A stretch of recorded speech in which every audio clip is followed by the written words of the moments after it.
This is Francesco Abbruzzino with the Rogue Rant. Today I want to talk about this guy on the screen, Fidel Castro.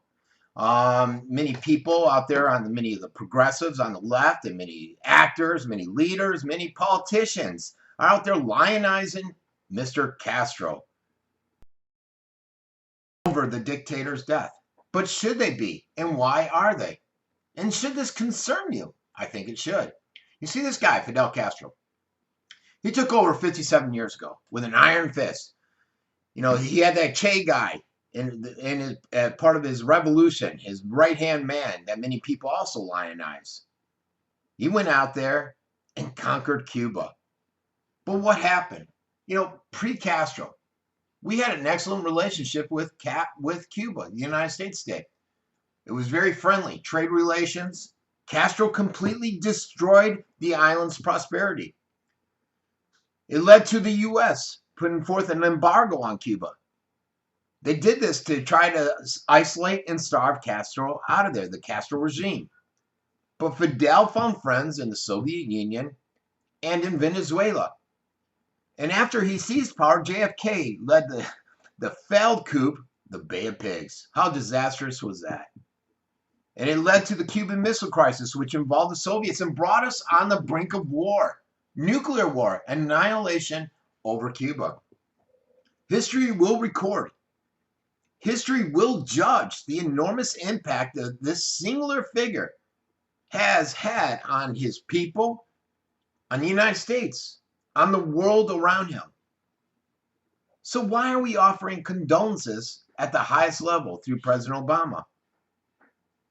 Aside from that last outrage where Obama came in and said, this is a singular person that will impact the world, essentially coming out and saying that he was a great man.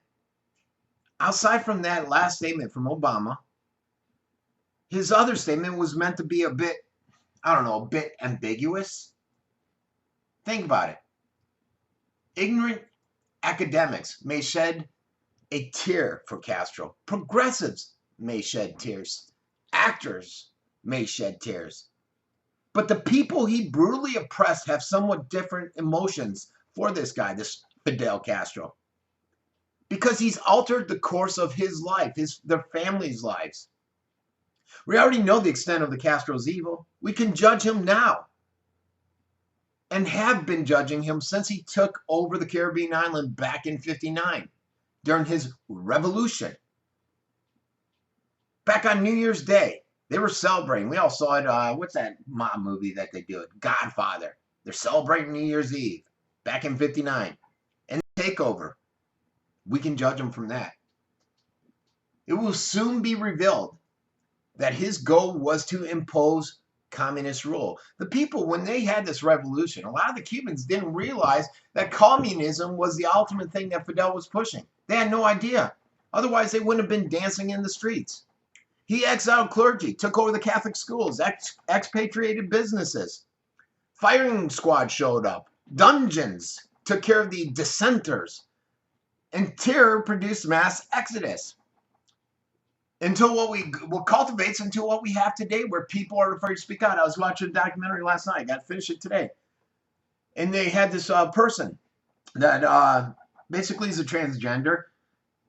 And he was talking about how he's afraid to speak out. And she was amazed that her sister would write her telling how they would speak out in America, how they had for all these different freedoms that she doesn't have there.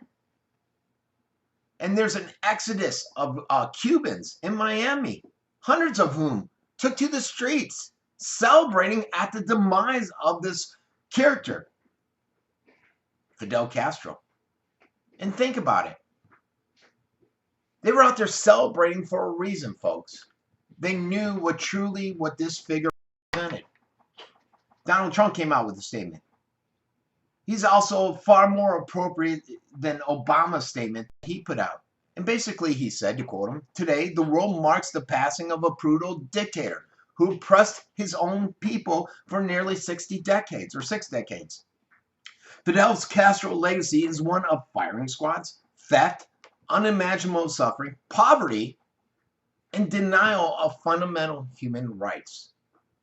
But you don't hear everybody saying, a bunch of our leaders out there that are lionizing them, realizing this and stating this. You do have people like Jimmy Carter, who's a progressive, who came out and he said, we remember fondly our visits with him in Cuba. I love the love of his country. That's Jimmy Carter. That's a progressive. If Castro loved his country so much, why did he brutalize the people so much? Think about it, folks. Castro only fought against freedom and liberation. You had the Canadian guy go out there. What's his name? Fidel. He may have taken the cake. He's since backtracked and tracked off of it, stating Fidel Castro was larger-than-life leader who served the people for almost a half a century. What was his thinking? That's another far-left progressive. Only after being challenged did this guy Trudeau grudgingly acknowledge that, yes, Castro was a dictator, and there were concerns, just concerns, minor concerns, with his human rights.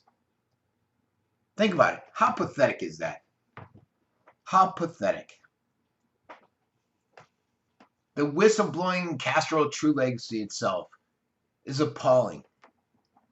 It's immoral. Whitewashing this. Whistleblowing. Whitewashing it. But I think there's hope. I don't think there's hope in Raul, his brother. People around the world, we should take solace in the fact that even dictators are mortal. And while tyranny will continue to rear its ugly head under Raul, Fidel's brother, those who love liberty will always be there to oppose it. Here's to liberty winning. And one day, in Cuba, finding freedom for these people, the poor people of Cuba. What say you? This has been Francesco Abbruzzino with the Uncensored.